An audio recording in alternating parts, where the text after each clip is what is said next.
আসসালামু আলাইকুম। শীতের সকাল, শীতের দিন পিঠা না খাইলে হয়?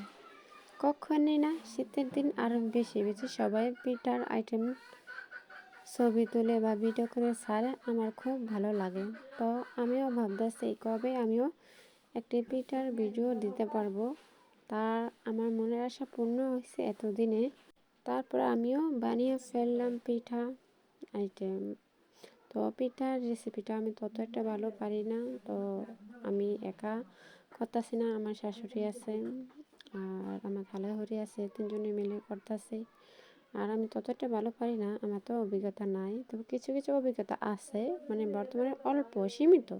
তারপরও আমি দেখে দেখে হ্যাঁ পাশে আছি, তো আমিও হ্যাঁ যা করতেছে আমিও তাই করতেছি দেখে দেখে আর কি।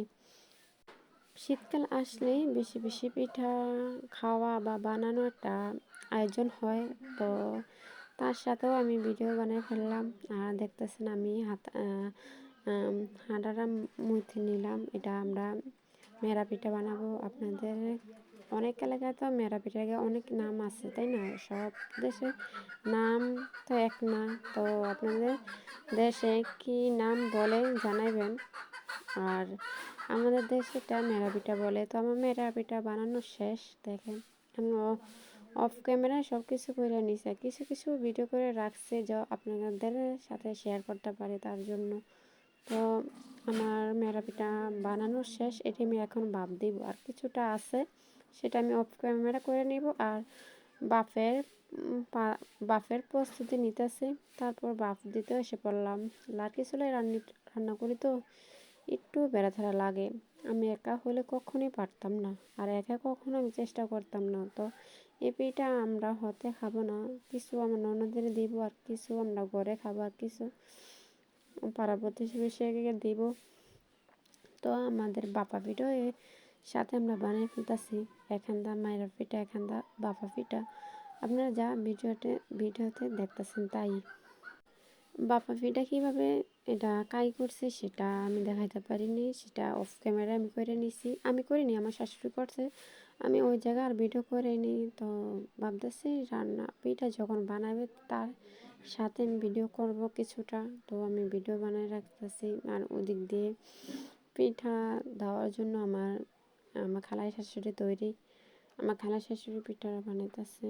তো আমি বসে বসে জাল আর বা ভিডিও করি। তো পিঠা যতটা না কষ্ট তৈরি করতে, তার চেয়ে সহজ খেতে। আমাদের খাইতেই অনেক সহজ মনে হয়, কিন্তু পিঠার আছে না তৈরি করতে অনেক কষ্ট। তো আসুন আমি বাপা পিঠার কারিটা দেখাই কীরকম হয়েছে। এসব যে এক পিঠা দিয়েছে আর এক পিঠা তৈরি করে রাখছে, এটা দিবে মানে ডেকের ভিতরে দিবে। তো এই হচ্ছে বাপা পিঠার কাই, মানে কীভাবে এটা করছে সেটা আমি দেখাই নাই। মানে আটাটা কতটুকু নিচ্ছে সেটা দেখাইতেছি। তারপর দেখে নি কি কি আমরা দিতেছি। আমরা নারকেল দিচ্ছি, এনে মানে একটা নারকেল পুরা হবে। আর মিঠাই জানেনই তো বাপা পিঠা বানাতে গেলে কি কি লাগে। তারপরও দেখা দিতেছি আমি। তো ভিডিওটা করতে আমার খুব কষ্টই হয়, ভিডিও করতে অনেক কষ্টই আছে। তারপর এটা এডিট করতে হবে, অনেকটা টেনশন আছে।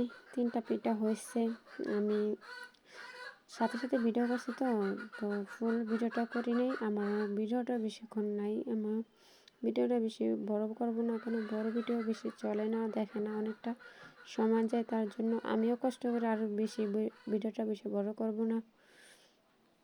তো এই হলো আমাদের বাপা পিঠা আইটেম। তো দেখুন, আর আবারও মিঠা দেখা যাচ্ছে। মিঠাটা অনেক মিষ্টি জানেন। আমি একটু মন দিয়েছিলাম, আমার খেতে অনেক ভালোই লাগছে, তার জন্য আবারও দেখাইতেছি। তো আপনাদের সবাই তো পিঠাই খান, তাই না? আসুন, আমার মেরা পিঠা হয়ে গেছে। তো আমার ভিডিওটা বেশিক্ষণ নাই, আর বাবা পিঠা যতটুকু দেখেছিলাম অতটুকুই, আর ভিডিও করব না। আর মেরা পিঠাটা একটু ভেঙে গেছে, তারপরও তো কোনো সমস্যা নেই, এটা আমরাই খাবো। তো আমার ভিডিও এই পর্যন্তই শেষ। আল্লাহ।